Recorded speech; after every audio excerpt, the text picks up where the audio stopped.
pure technological superiority would crush the VC guerrillas and the conventional NVA battalions. The Vietnamese were fighting a traditional Maoist-style guerrilla war, something which has been taught down the years, particularly in Asia, though they are very good at doing it, as against the Americans who were fighting a Western, high-technology war, which wouldn't have been that out of place in Europe in an extension of, say, the Second World War, or if there'd been a fight with the Soviet Union in Europe. Vietnam was not World War II, however. Mesmerized by body counts that firepower could achieve when the communists stood and fought, Westmoreland waged a conventional big unit action war in Vietnam with minimal emphasis on civic action.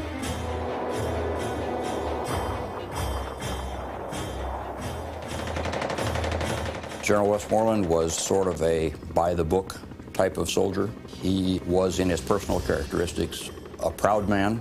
One might say a vain man. His approach to fighting the war in Vietnam was essentially that if he killed enough of the enemy, the war would be won. And he killed an awful lot of them, but the war wasn't won.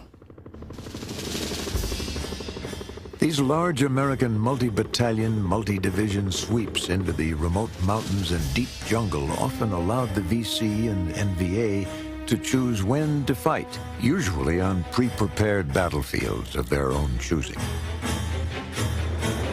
The impression I think it gave to a lot of guys was that they were hurting us and we weren't hurting them. In fact, we were, but we didn't see that. And Americans seem to have this notion that the enemy was honor-bound to stand up and fight our way. The enemy didn't see it that way. It was quite frustrating. Their intent was not to cause us to be destroyed by one massive shot. They wanted us to bleed to death, and their target was not the soldier in the field or a military objective in the field. Their target was the minds of the American people. American forces learned that finding an enemy when he didn't want to be found was their biggest challenge. The casualties suffered by American forces were substantial, although the NVA losses were enormous. The advantage of the VC is that we couldn't find them. And essentially what they did was wear us down. They would put mines out, blow up a truck, snipe a few people, kill somebody here, blow this up, burn that, mortar the place, and disappear.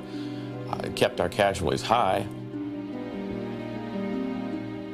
Guerrilla groups rarely operated in units larger than 12-man squads. They used triple-layer jungle canopy to hide from American aircraft in the daytime. Larger battalions remained spread out in small groups over a wide area and moved at night to avoid detection. We lost many troops and personnel because of helicopters. Definitely America held the high ground on this. But then we adapt ourselves to helicopters by spreading the troops out and by deception. We gave them false indications of our whereabouts. But the main thing is spreading the troops out. Later on, we were equipped with anti-aircraft missiles. So we used them for counterattacks, or take advantage of forest, mountain, caves, and other natural settings to hide ourselves. The American and South Vietnamese armies hunted their foes by day, while the VC and NVA operated at night. Ultimately, it was the civilian population who was caught in the middle. Well, they wanted to survive, and they did what they needed to survive. They didn't want to be killed by the Viet Cong. They didn't want to be killed by us. They wanted it all to go away.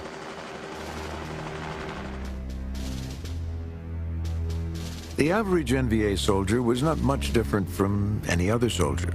He was not a great expert in the jungle, as commonly thought.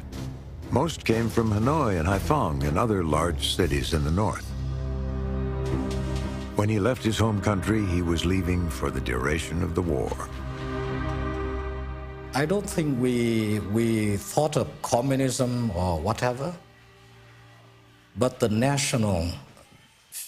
feeling or the sense of national independence was burning in many of us. And many people were not Communist Party members. You remember in this country, we've got only 2 million members of the Communist Party.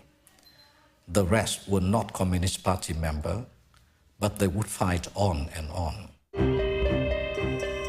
The jungle was as new to most of the NVA as it was to Americans coming from Chicago or New York. I've read translations of journals.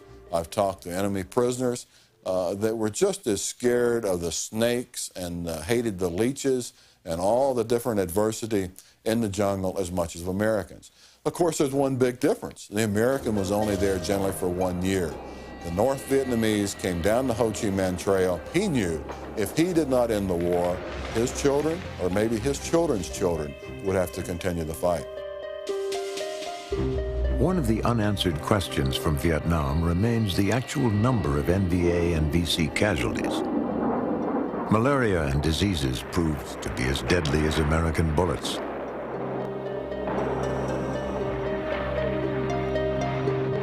I think we lost more men by malaria than by the B-52 or the bombs. My father went to Central Highland and looked at the book there, and they list so many tens of thousands of soldiers died of malaria. Malaria had been made worse by the lack of supplies and medicines. The official Vietnamese number for NVA and VC military casualties is 600,000. The American estimate was higher, around 900,000. Both are low. Newly revealed North Vietnamese secret documents and sources inside Vietnam today show military losses of 2 million dead and millions more wounded. We lost more than 2 million in Vietnam War. And in most of the battle, when we went in there, we tried to get the wounded out. But when the helicopters and when the artillery started targeting at the battle, we usually didn't have enough time to remove the dead soldiers from the area. How could any nation absorb such losses? And if American intelligence had known the truth, would it have changed the result? The ultimate explanation may be found in Vietnam's long tradition of commitment, sacrifice, and endurance in war under the leadership of Nguyen Van Giap. Giap is on record of saying, I'm willing to pay 10 to 1, and I know I will wear the Americans out, just as I wore the French out. And so they had decided that the price of their freedom, the price of their independence, would be X number of young men, and they were willing to pay the price. They were willing to fight 1 hour, 1 day, 1 year longer than the Americans. This jet plane was doing runs, doing bombing runs and dropping HE on this hillside. This one guy breaks cover and stands right in the middle of the clearing, and he's got an AK.